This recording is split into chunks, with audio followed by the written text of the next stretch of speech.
Assalamualaikum warahmatullahi wabarakatuh. Perkenalkan, nama saya Ikhwan Nurfiki dan ini adalah tugas kuliah. Saya akan menjawab beberapa pertanyaan dari materi sistem televisi dan format video.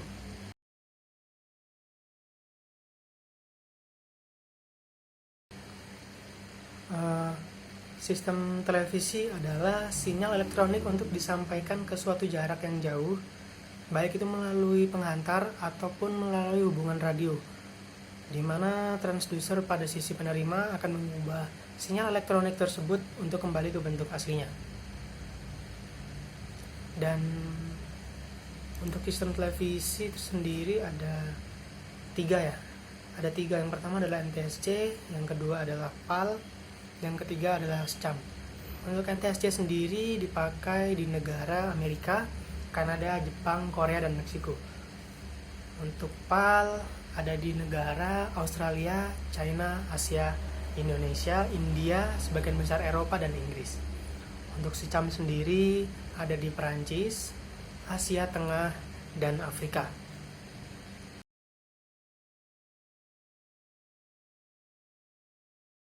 Perbedaan mendasar dari PAL dan NTSC adalah PAL sendiri hanya mampu merekam 25 gambar dalam 1 detik video kamera, atau bisa disebut juga 25 fps. Sedangkan NTSC mampu merekam gambar lebih banyak, yaitu 29,7 fps. Perbedaan lainnya adalah pada resolusi gambar. NTSC sendiri bisa merekam atau menghasilkan resolusi gambar sebesar 720 x 480, sedangkan PAL memiliki resolusi gambar yang sedikit lebih besar, yaitu 720 x 576.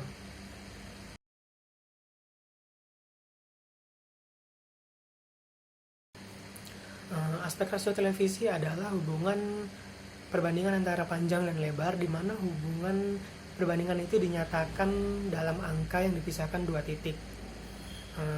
Layar monitor dengan rasio bidang lebih dari 4:3 disebut juga layar lebar yang biasanya memiliki aspek rasio 16:9. Untuk jenisnya sendiri ada 2, yaitu 4:3 dan aspek rasio widescreen 16:9.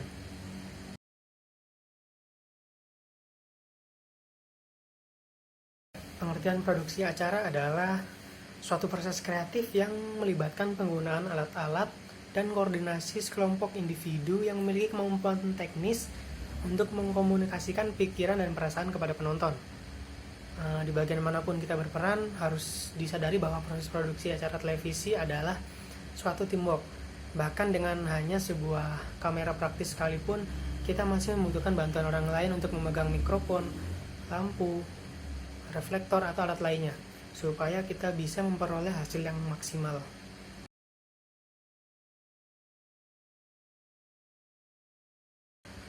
Departemen yang ada di suatu program acara adalah, yang pertama adalah eksekutif produser, di mana eksekutif produser ini adalah orang yang bertanggung jawab secara keseluruhan atau memiliki modal produksi sebuah paket acara.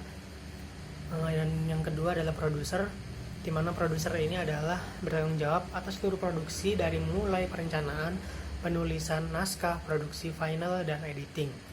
Yang kedua adalah program director, bertanggung jawab atas hasil audio dan visual yang diciptakan, mengarahkan pemain, mengkoordinir seluruh kru baik yang berada di ruang control room maupun di studio floor. Dan yang keempat adalah technical director. Technical director ini bertanggung jawab dalam mempersiapkan dan menyetel sebuah peralatan yang akan dipergunakan supaya alat yang satu dan lainnya bisa sinkron, bertugas mengawasi kru, teknik, dan peralatan lainnya. Dan yang kelima adalah floor director, bertanggung jawab untuk pelaksanaan produksi di dalam studio floor, melihat bahwa segalanya berlangsung dengan baik, bertindak sebagai penghubung atau menyampaikan pesan-pesan program director pada kru dan pemain.